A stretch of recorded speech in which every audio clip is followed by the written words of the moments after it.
Oh my god. We got Link Braids Pack 3. The first 3 links revealed today. And it's pretty interesting. As you can see, the first card here, we'll get to him in a minute. Yeah, a couple of cards out of left field today. But that's what we're here to talk about. Guys, welcome back to Just Nuts. Let's jump right into it before we waste too much time. So we're going to start with the first one here. We have Link God Dragon, 5-headed Link Dragon. I'm guessing these are different names, right?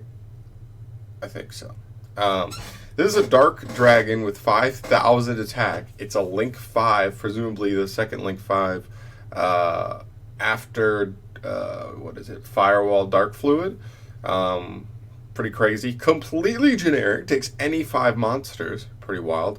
But it does take 5 different monsters, so you cannot use, a Link 3 and a Link 2 to make this guy. You have to have 5 separate monsters, so that does kind of restrict him a little bit, but still keep him generic at the same time. This card must be Link summoned. That makes sense. And for his effects. The first effect. If this card is Link summoned using monsters whose combined attributes include Dark, Earth, Water, Fire, and Wind, you can destroy all cards your opponent controls. Now I'm curious about this ruling here because there are certain monsters that count as every attribute. I think of something like they're like Dorado cards. There's I think Metaltron counts as like every attribute. I think what other card am I thinking of here? Like Elysium, Invoked Elysium. So like obviously it's gonna be tough to set up any of those 3 cards with 4 other monsters on the field, but like that's something interesting to note because I feel like most of the time you're not gonna be able to pop off this first effect, but just something to note. Second effect, it's unaffected by the effects of other cards. Also cannot be destroyed by battle with a monster whose attributes include Dark, Earth, Water, Fire, and or Wind. So the only way you kill this card is with a light monster by battle. Does that mean the only way you out? So correct me if I'm wrong. So does that mean the only way you beat this card is either by Utopia doubling your opponent, or Utopia the Lightning crashing with this card? I could be wrong, but it's kind of looking like the only way you out this card. At least a lot of decks, right? You can obviously still kaiju this card and remove it with ways like Lair of Darkness can just tribute it off, right? But for the most part, this card probably just wins duels. The hardest part is just getting him out. And then the last effect, the third effect, once per turn during your opponent's end phase, banish 5 cards from your graveyard face down, or if you cannot banish 5 cards, send this card to the graveyard. So that's the other way this card gets added, is if you're able to stall your opponent for enough cycles of turns so that they cannot keep pumping cards into their graveyard, they cannot keep this card up on field, they eventually will lose. It kind of reminds me of Rongo Miniad. This card does, just because like that effect, like you're on a clock pretty much. You can't keep that many cards in the graveyard for that long. So, but it's a really, really interesting card for sure. I'm not sure how good it is. It does seem like it has loopholes. The third one being the biggest one. Stall it out and eventually you can win. I mean, because if your opponent doesn't summon too many other monsters, you just set a monster once per turn. Protect your life points, and eventually this card will die. I don't think the unaffected by battle thing is too big a deal, but unaffected by card effects, and he's 5,000. Kaiju still deal with it though, like specific things like Lair of Darkness and Sphere Mode and stuff can still deal with it. And then you're not really popping off that first effect. But I wasn't really expecting a Link monster from 5-headed Dragon, or I think that's...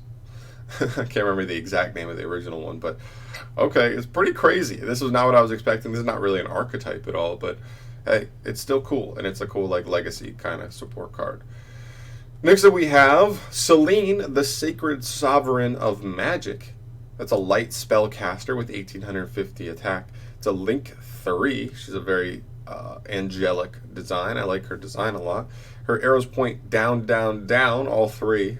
Best arrows you can have. She takes any 2 monsters, including at least 1 spellcaster monster. Not too shabby. That's pretty generic, especially because you're only going to be playing this card in Endymions, if at all. If this card is link summoned, place spell counters on this card equal to the number of spell cards on the field and both players' graveyards. That's a lot of spell counters, possibly. I mean, just based off of what you do. Number of field and graveyard. So you're going to get at least 2 because you're probably not making this card unless you already have your scales set up. And then there's a good chance you've activated Masteries, Desires, Upstart, a lot of spells in Pendulums that would already give this card extra counters there. So you're just going to load up on counters on this card. Your opponent cannot target this card with attacks while an Endymion card is on the field. Okay, not bad. Just keeps yourself from being run over. Helps protect from one of her weaknesses being First Glance. It's a Link 3 that's only 1850. Like, that's pretty small for a Link 3. So already covering up that weakness is pretty nice. And then the third effect, once per turn, during the main phase, quick effect, you can remove 3 spell counters from your field as cost.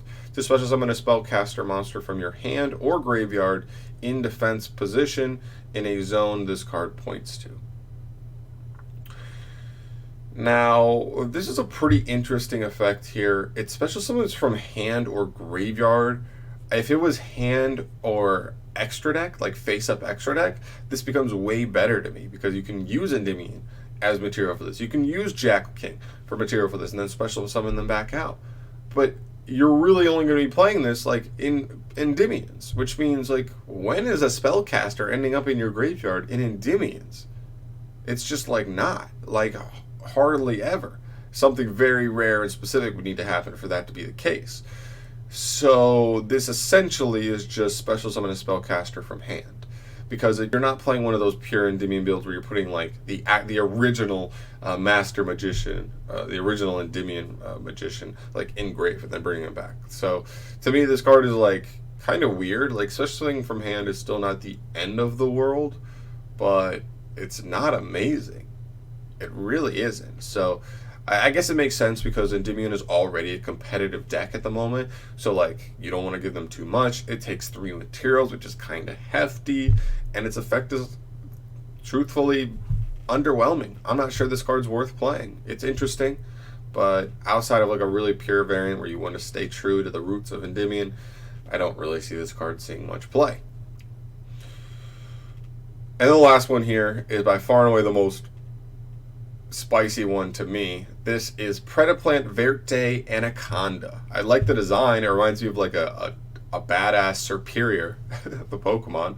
But he's a level 2 dark plant type effect monster, link monster with 500 attack, very, very small. Takes any 2 effect monsters. Any 2 effect monsters.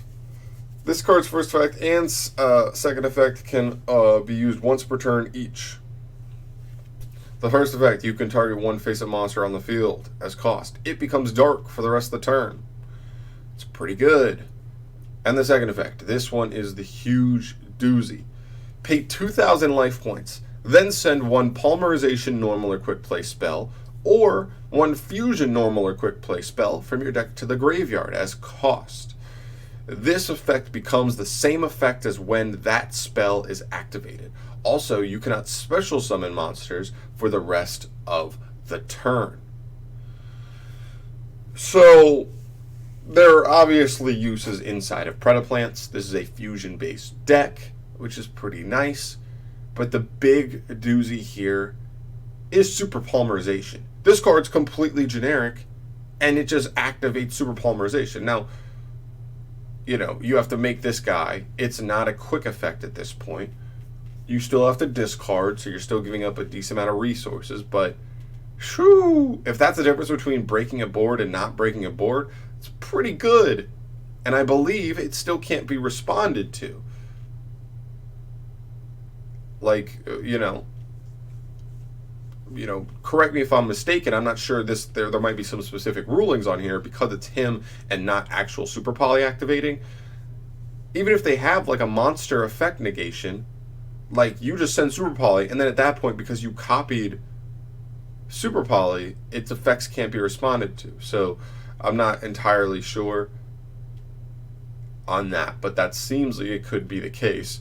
Either way, even if it can be responded to, if you could just bait out anything your opponent does, right, and then they have no more disruptions, and you just end with had 2 monsters on the field, you just make this guy, and then finish up with a super poly.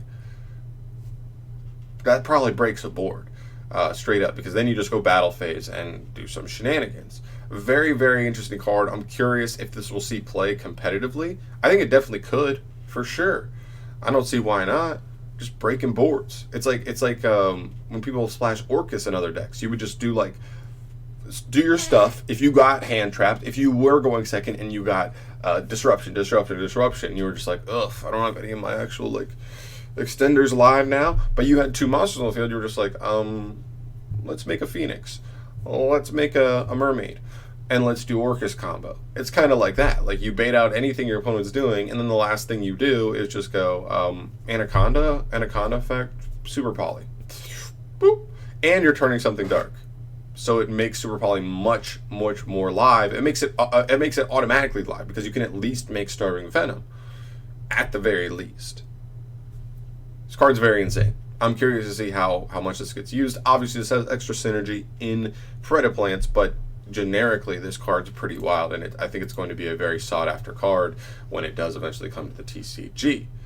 And then for the people who followed along with me, Mike, and Chris's challenge to each other, where we all picked our prediction lists for Link Vrains Pack 3. This is the first 3, so we have a little bit of a start here. Obviously, nobody picked Five-Headed Dragon, because why would you ever do that? It's like the BLS Link. Like, you almost don't even consider it like an actual archetype, so why would you ever guess that as one? So this one's just going to be a wash for all 3 of us.